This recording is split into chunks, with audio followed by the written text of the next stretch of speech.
الله عليه وسلم صلى الله عليه وسلم وعلى آله وصحبه وسلم تسليما سبحان ربك رب العزة عما يصفون.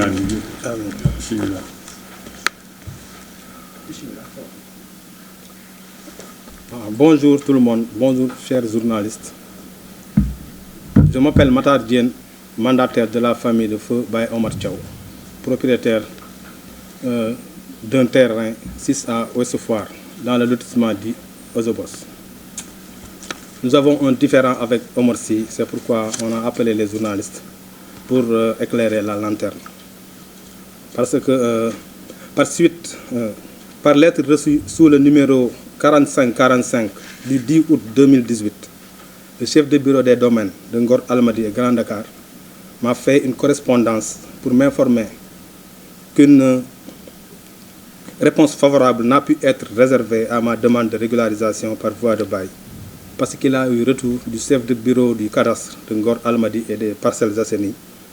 qui lui dit que la parcelle sollicitée faisait déjà l'objet de l'aménagement Ozobos. En effet, la société Ozobos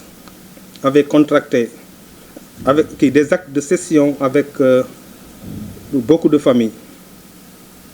en nombre 9, qu'il en infère que la superficie cédée à la société Ozobos englobe des propriétés foncières de plusieurs familles ici présentes, avec lesquelles la dite société n'était pas liée par une quelconque accord de cession de terrain. Tel est le cas de la famille de Baye Omar Thiaw que je représente, qui n'est pas concernée de cet accord de terrain avec Ozobos. Par ailleurs, un avis public avait été publié par le chef de bureau des domaines de Ngor Almadies et Grand Dakar en vue de recueillir des observations et oppositions des parties concernées. C'est ainsi que j'avais, en tant que mandataire, introduit une revendication relative à la superficie de 1 hectare 3 ar 72 centiares comme étant la propriété coutumière de la famille Thiaw. À notre grande surprise, nous avons vu le rapport de présentation du décret du président Macky Sall qui mentionne qu'il n'y a aucune contestation vis-à-vis du public. Et ceci était une contre-vérité. Alors qu'une procédure de régularisation par voie de bail était en cours au niveau des domaines, le président Macky Sall avait pris le décret numéro 2022-1552 du 23 mai 2022 prescrivant l'immatriculation au nom de l'État des terrains non immatriculés 6A Ouest Foire formant les lots ALLS1 et ALLS2 de superficie respective de 30 490 m² et de 50 058 m². Puis avait attribué la totalité des parcelles par voie de bail à la société Ozobos sur fondement d'un rapport de présentation inexact. C'est dans le cadre que, le 21 octobre 2022, nous avions introduit une requête devant la Cour suprême par le biais d'un des héritiers de feu Baye Omar Thiaw, à savoir Alassane Niang Thiaw, pour demander l'annulation du décret en ce que le bail octroyé à la société Ozobos englobe la propriété foncière de notre famille. Ainsi, le 29 avril 2024, dans son arrêt numéro 43, la Cour suprême a fait droit à notre demande en annulant partiellement le décret 2022-1552 du 22 août 2022, en tant que la superficie de l'assiette foncière couvrait la possession coutumière de la famille Thiaw. Il y a lieu de préciser que l'immatriculation n'a pas été remise en cause. L'immatriculation au nom de l'État. Mais la superficie d'1 hectare 3 ar 72 centiares octroyée à Ozobos et appartenant à notre famille. Cependant, nous avons introduit une requête au niveau des services des domaines pour l'exécution de l'arrêt de la Cour suprême, c'est-à-dire l'annulation des baux du nombre de 45 et la restitution de notre patrimoine foncier en finalisant notre demande de régularisation par voie de bail pour le terrain en question. C'est à cet effet que, chers journalistes, nous vous avons invités pour alerter les autorités étatiques et éclairer l'opinion publique afin qu'il témoigne sur la situation qui prévaut dans le lotissement du Eusebos 6A Ouest Foire et qui couvre beaucoup d'injustices. Je vous remercie. Asalaamaaleykum mbokk yi. Bon, ñun ñoo woote woon daje bi pour def ay leeral ci dossier boo xamante ne am nañ ko ci Ouest Foire muy suñuy terrain yoo xamante ne dafa am ay mbir yu ci lal yoo xamante ne dañ ne ku ñu wax Omar Sy moom la ko président Macky Sall jox alors que ñun mosuñu séq ak moom dara bañ koy jox suñuy terrain ba tax na ba ma demandé pour régularisation de terrain man maay Matar Diène représentant famille Baye Omar Thiaw ma chargé woon à ce que ñu régulariser suñu terrain par voie de bail parce que terrain tey nii terrain non immatriculé en général boo ko bëggee utiliser yow mi ko moom da nga koy dem demander pour ñu jox la ko bail ba tax na bon en 2018 ba ma demandé pour ñu jox ñu bail dañ maa tontu ne chef de bureau des domaines bu Ngor Almadies et Grand Dakar daf maa tontu woon ni suñu li ñu mbëbët boobu mënul nekk parce que suñu terrain dañ ko jox Omar Sy c'était régulièrement attribué à Omar Sy alors que c'était pas ça ba si loolu amee ñun ñu contesté mbir mi dem ci yoon bañ demee ci yoon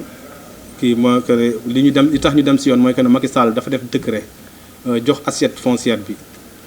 Omar Sy foofu yëpp ñun ñu contesté jël suñu wàll ba nga xamante ne am nañ ko muy 1 hectare 3 ar 72 centiares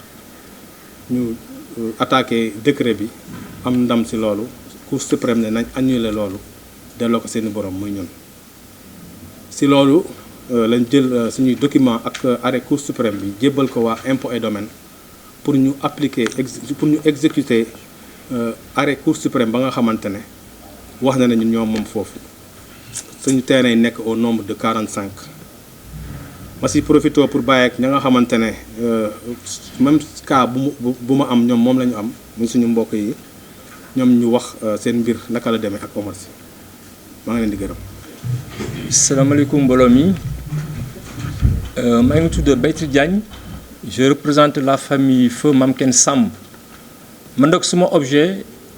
je dénonciation lay def par rapport au lotissement de Eusebos bu nga xamante ni bii déjà dafa jël suñuy terrain jaare ko ci titre foncier 5438 et que suñu terrain c'est un terrain qu'on doit régulariser donc defoon nañ ay demande de régularisation depuis Matizalem mais jusqu'à nos jours amuñu benn correspondance boo xam ne tontu nañu ko c'est pour cela ñu am lu ñu metti et puis ñu profiter ci occasion bi nga xamante ne bii Pape Matar Diène may nañu ko c'est lui le coordonnateur donc ñu dénoncer suñu mbir ma si ajouter aussi parce que organes yu bari jaare temps yi jàllale nañ benn document wu Cheikh Mouhamed Ndir bu nga xamante ne bii déjà ñoo bokk benn situation donc ñu koy jàppale di ko joindre ci combat bu mu def ñun daal fay Mamken Samb nous sommes victimes du lotissement de Eusebos sur le 5438 ñu ngi leen di sant di leen gërëm jaa ngeen jëf. ñun ñëpp di sant ñëpp di gërëm nag El Hadj Matar parce que El Hadj Matar ñoom suñu compagnie gi yëpp fa ñuy bàyyi Al Samb Maguette Samb doomam moo ko yor ci El Hadj Matar laa côté